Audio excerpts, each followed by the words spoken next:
So welcome to the information series for carers. This week we're speaking to Jordan Gerring, who's going to tell us all about her job at University Hospitals Derby and Burton. So over to you then, Jordan. Thank you very much. Thank you. I was going to share my screen. Apologies, my internet is slightly slower than we'd like. Won't be a second. Just get this up.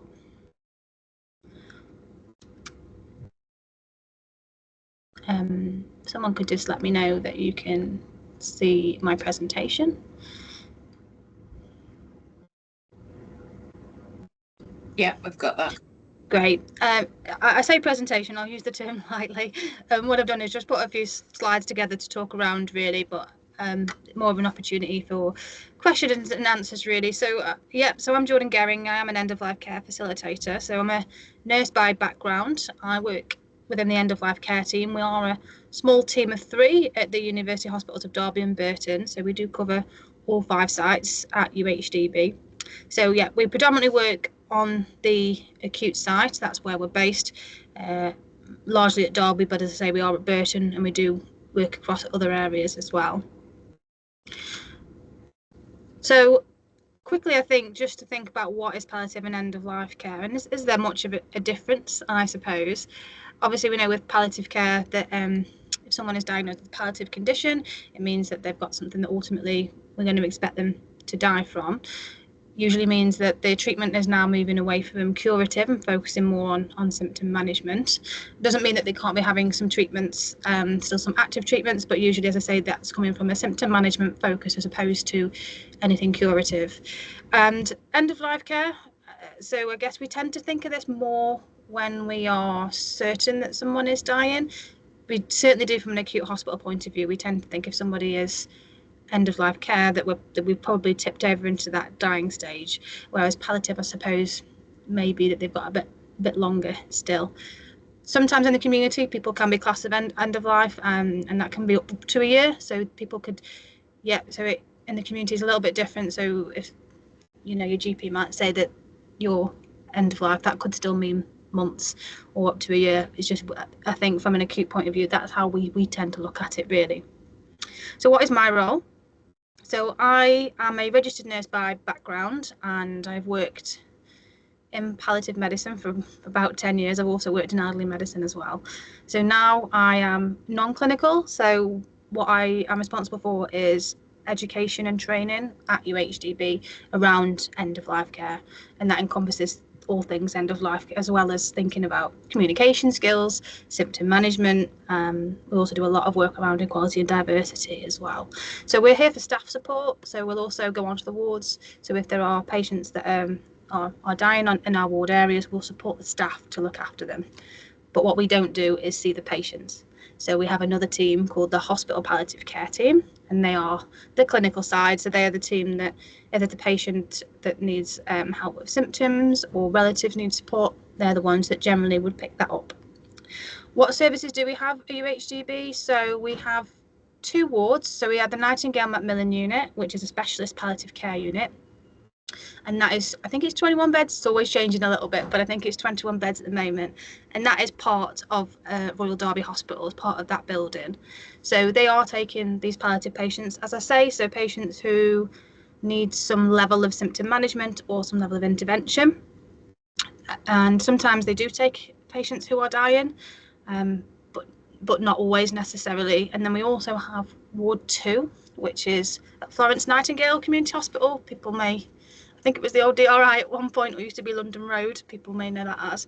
So that is a specialist end-of-life care ward down at Ward 2, and that's got 14 beds. So in South Derbyshire, there isn't a inpatient hospice. We have got Treetops Hospice, which provide day services, but there isn't anywhere as an inpatient. So these are the areas really that we're closest to a hospice as we've got. You can directly come in from the community to both of those areas if people are aware of them. So that's the services that we've got in Derbyshire. What are our aims? We are trying to do more community engagement work as much as we can. It was Dying Matters Awareness Week last week, so we tried to do lots of public engagement, We've been doing some training with the community, which we'll talk about a little bit more. But I think what we're realising is a lot of the work needs to be coming from the public forward. So actually empowering people to be able to make their own decisions and understand the healthcare system a little bit better. There's some work to be done from a healthcare professional side point of view, and we are, as I say, we are responsible for the training for our nurses, for our healthcare assistants, for some of our doctors as well. We do some of their training, but I think this needs a whole system approach for everybody to be able to feel in control of their end of life care, really. So hence why I'm here today, to just try and expand that a little bit more. So here's a few things I just wanted to talk to you about. So as I said, it was Dying Matters Awareness Week last week. We are rolling out this new training across Derbyshire, and people may or may not have heard of it yet, but it's called Last Days Matters Training, and it's originally made by St John's Hospice, and Blythe House, one of the hospices in the north, have been rolling this out wider across Derbyshire. So this is aimed really at the general public, so no experience of healthcare necessarily, and what it is a 5-stage module over 3.5 hours. So we begin by thinking about how do we start these conversations about end of life care and how to bring it up and when is the right time and what we should be thinking about. So thinking about things like vesting the powers of attorney or writing a will, funeral planning. We then move into how do you build your networks? So who's the person you're going to ring in the night, and spreading out support so that you've got enough support. Then we move to how to say goodbye.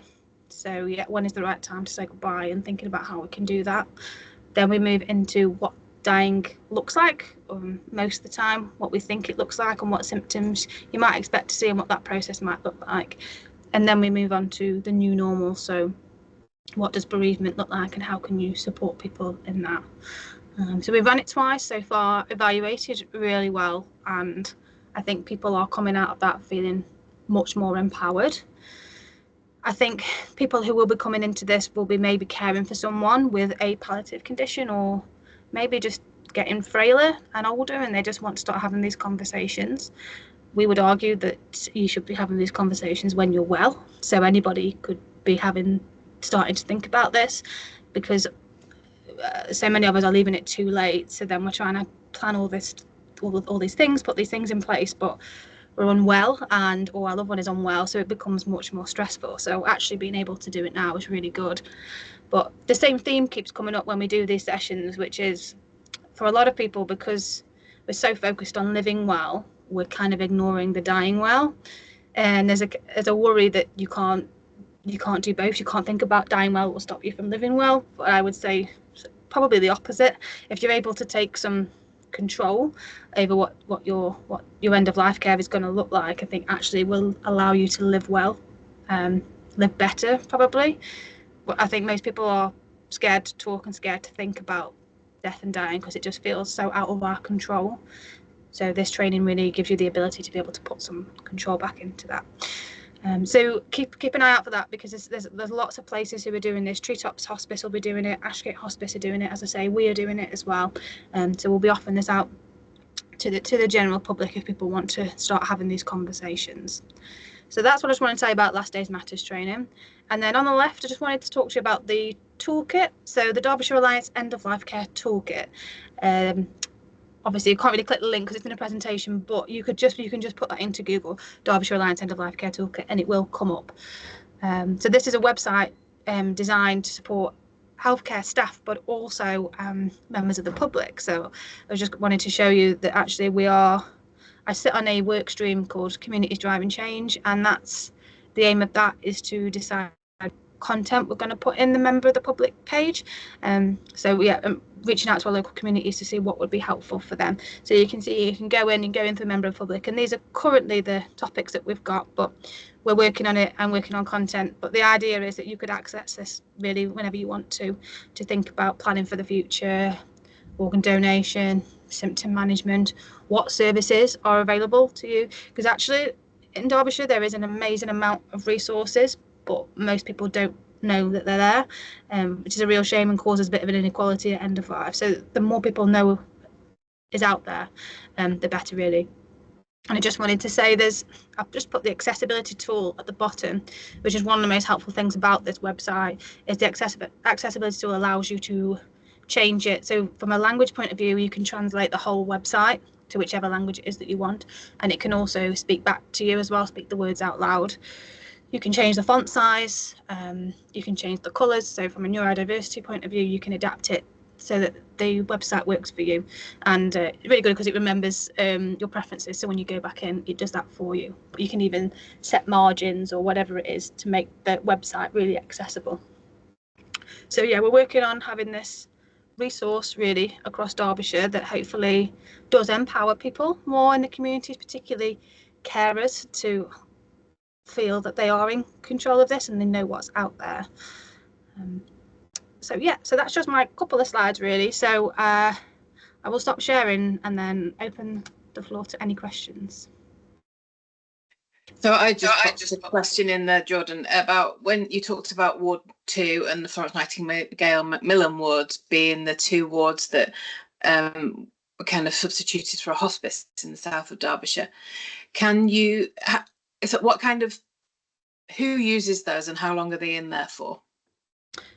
So the Nightingale Macmillan unit is a specialist palliative care unit. So it tends to be people who've got a palliative care condition, who've got some sort of complex symptom management need or psychological needs. So people will go in for that. So often people who aren't maybe in that final dying phase yet, but have got really bad pain or sickness, they can go in, get their symptoms managed, and then hopefully go back home again. So that's a large number of their patients. They do take some patients for end of life care as well, particularly again if they need that complex symptom management as they're dying.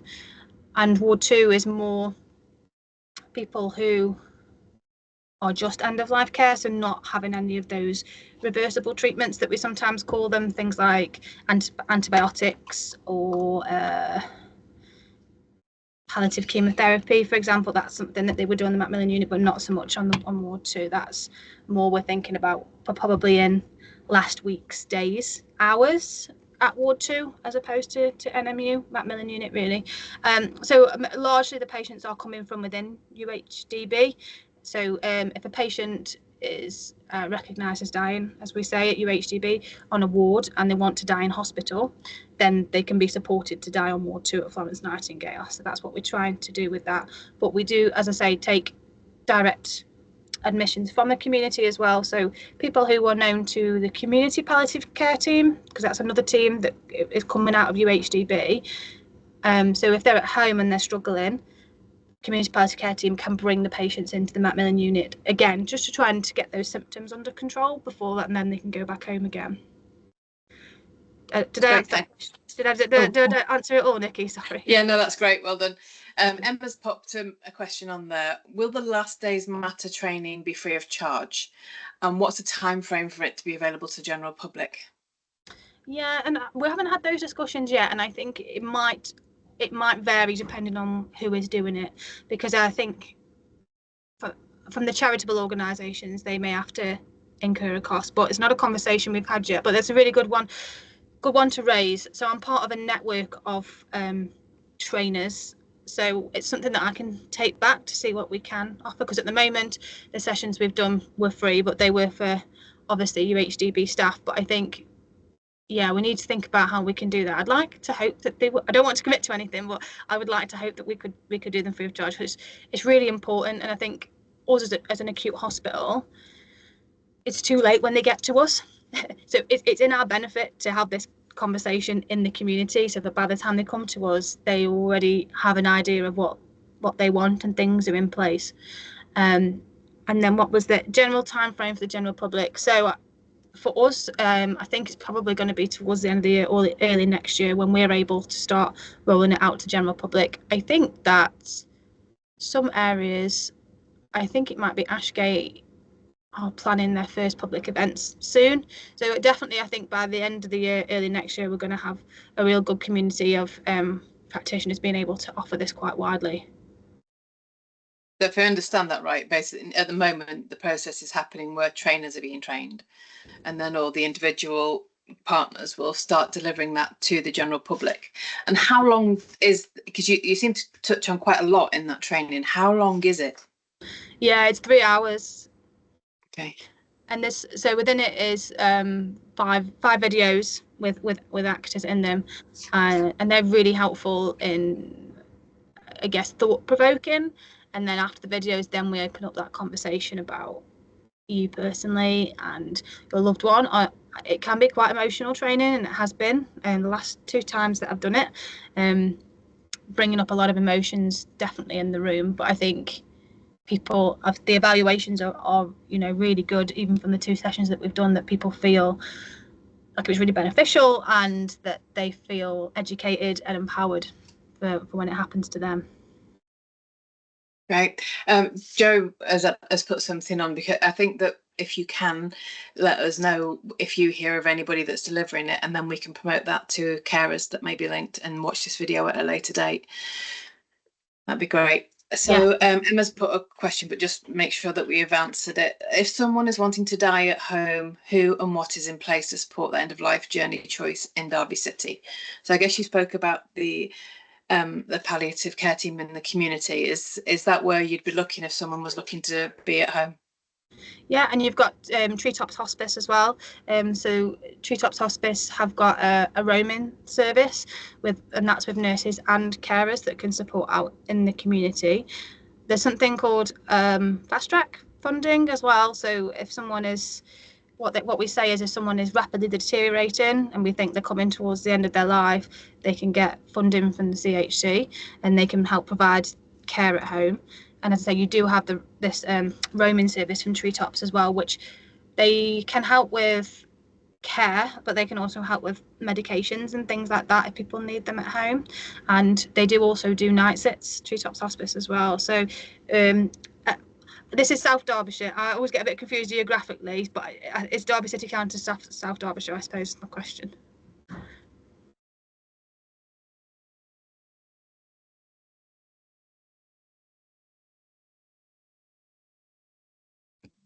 I'm not sure Derbyshire would come under Derby City, to be honest. I think that's where we sometimes struggle with signposting to services, because we're so you're sort of bound by the parameters of Derby City, which makes it very difficult. But it's worth knowing, because I know that even if you make an inquiry and somebody says no, it's not available, at least you know, don't you? Yeah. So Blythe House do a very similar system as well. So they might cover you if Treetops don't cover you, and then they've obviously got Ashgate Hospice as well, that's in North Derbyshire.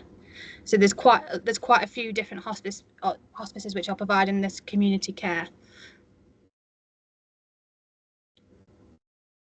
Thanks, Jordan. Thank you.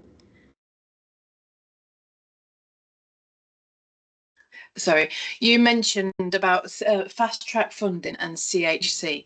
Can you tell us who applies for fast track funding and how, and what is the CHC?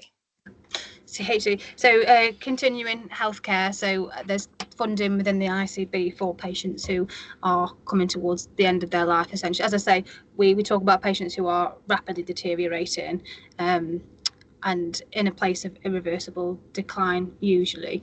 So who can apply for it? So from a hospital point of view, it's the nursing team that put that through, and then it will go to continuing healthcare, and they will.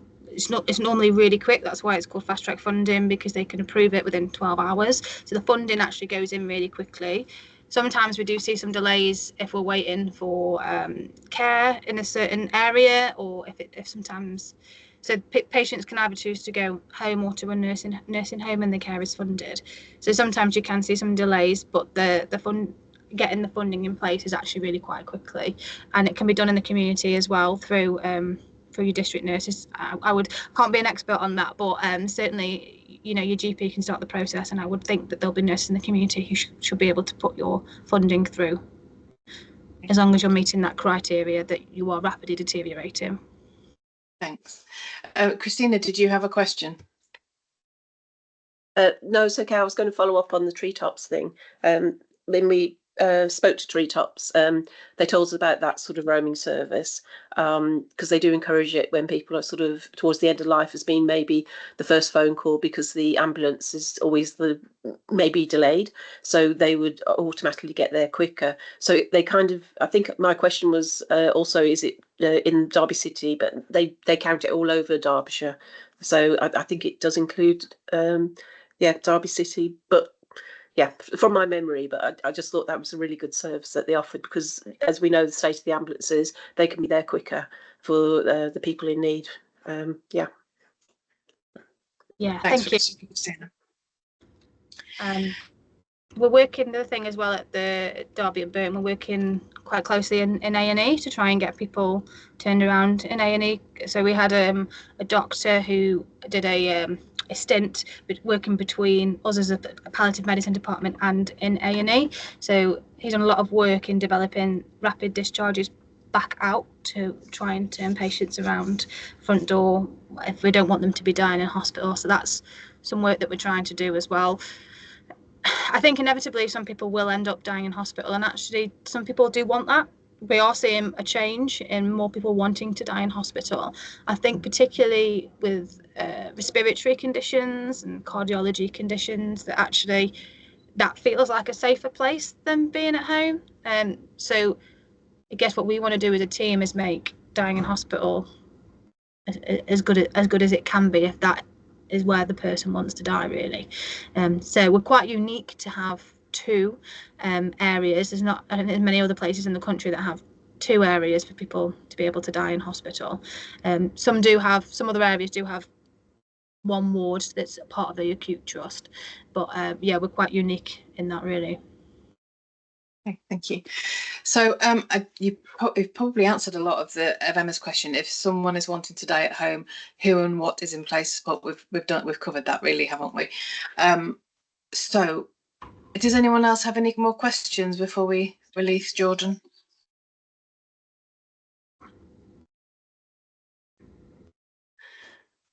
There's no little dots coming up, Jordan. So thank you so much for your time and for answering all that for us. And again, please do let us know when that dying the last days matter training comes about, because we'd be very interested in making sure people knew as much about that as they can. We do get a lot of carers asking about those kind of things.